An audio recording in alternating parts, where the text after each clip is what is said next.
Right, I'm back. I just want to share this is a first for me. Dumplings made in the Ninja. I don't know how it's going to work, but I've been assured it does work. So for dumplings, you need a self-raising. You don't actually need, but if you want a light, fluffy dumpling, then a self-raising flour, okay? And tonight, I've got to be honest, I've always made dumplings with beef suet. But tonight I thought, I've got a granddaughter who's vegetarian. I've got other members of the family who are vegetarian. It's time to try these out. So and try and move more so we get away from some of the animal fats. So tonight I'm actually using a vegetable suet. So for all of you people who want to give up animal fats, this is a good option. I don't know how it's going to work, but we'll see. So in here I've got 4 ounces of self-raising flour and 2 ounces of vegetable suet. Okay, so very simple, straightforward. What I'm going to do, because I want to put a little bit of seasoning, extra flavour to my dumplings, bit of dried sage out the garden, just sprinkling that in, because I do love herby dumplings. So, oh, that sage smells amazing. And a little bit, although this is in a Waitrose thing, this is actually my own thyme that I dried out in the Ninja. So, and a little bit, just a sprinkle. You don't want to overdo it. It's just a seasoning, okay, of wild thyme. So we've got sage and wild thyme. We're going to go with rock salt. A couple of good twists of that. And black pepper.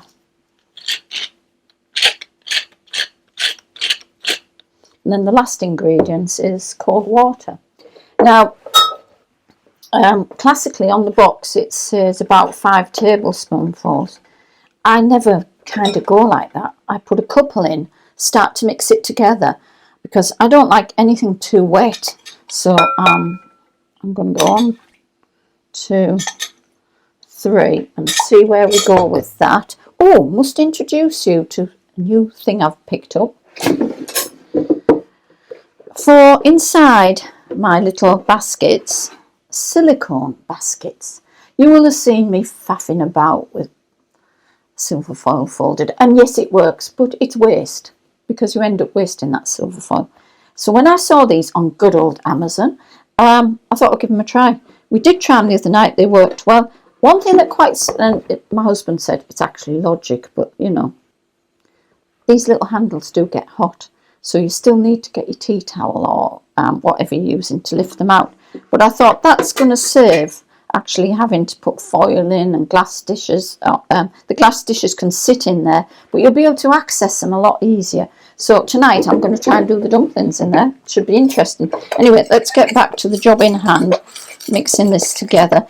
Yeah, it looks bizarre. I use a knife, very old-fashioned. It's a Yorkshire thing.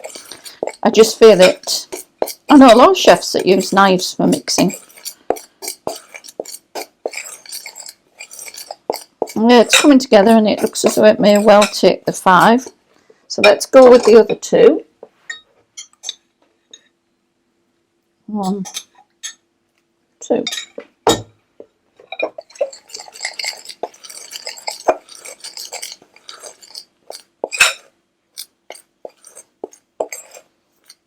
Right, I'm just going to try and bring that together now, using my hands. I may have to add a bit more. The sad thing is, they say 1 tablespoon. The old-fashioned tablespoons, this is a tablespoon, but it's nothing like what I grew up with on the farm, where it's a proper tablespoon. This, I think, is short by about probably 10 mil. Much more of a large dessert spoon than a tablespoon. So, but can you see what I'm doing? I'm bringing it together so that I can get all the... We're aiming for 1 ball, and then I'll take off the little balls to make smaller dumplings.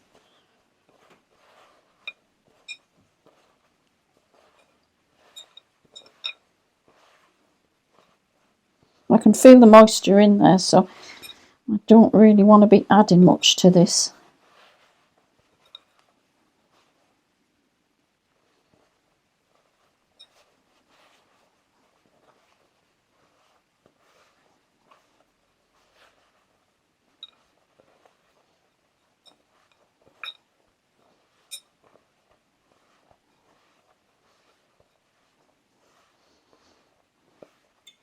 Now I'm beginning to think I'm going to have to add just a tiniest bit more, because the one thing you don't want, it's that thing where you don't want it actually, so half of that, you don't want it wet, sloppy wet, and you don't want it too dry either.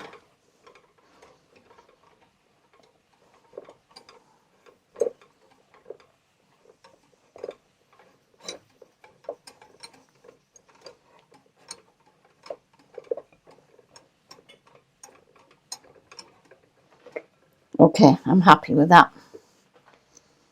Right, okay, so now I'm not making massive big dumplings. A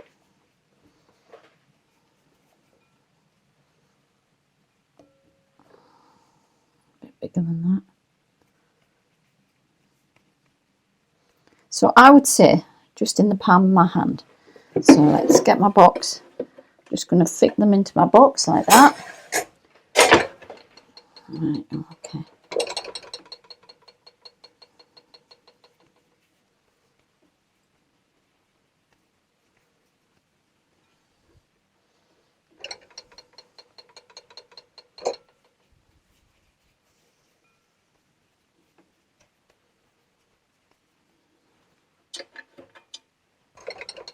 And a couple on the other side. The reason I'm giving them so much of a gap, I want the air to circulate around them, and I really have no idea how much these will kind of grow. So the last thing I need, and again into my silicone liners. Right, okay. Job done. Now, what I've been told by people who've done this and said they felt it worked well, is to air fry and bring your temperature down. So you turn air fry on, it says 200. So they said round about 160. So let's try. And they said about 8 to 10 minutes. So I'm going to give it 10 and we'll check it in 8. That's the one thing I love about the Ninja. You can make it as versatile as you want. Right, 10, and we'll do match. And we're away. Fingers crossed. See you in 10 minutes. Well, that's it. It's just gone off. I did stop it halfway along and I actually changed it. I'd set it 160 and I felt they were just not doing enough. So I changed it to 170 and put it on for an extra 2 minutes. So I would say 170, and if I'd set it at that time, then the 10 minutes should be enough. Let's have a look.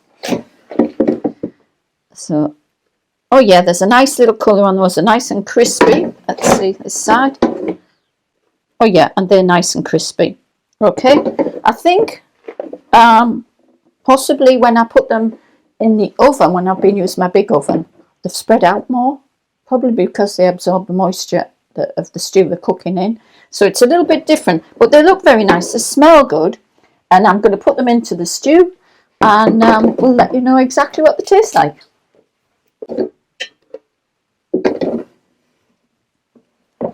Awesome.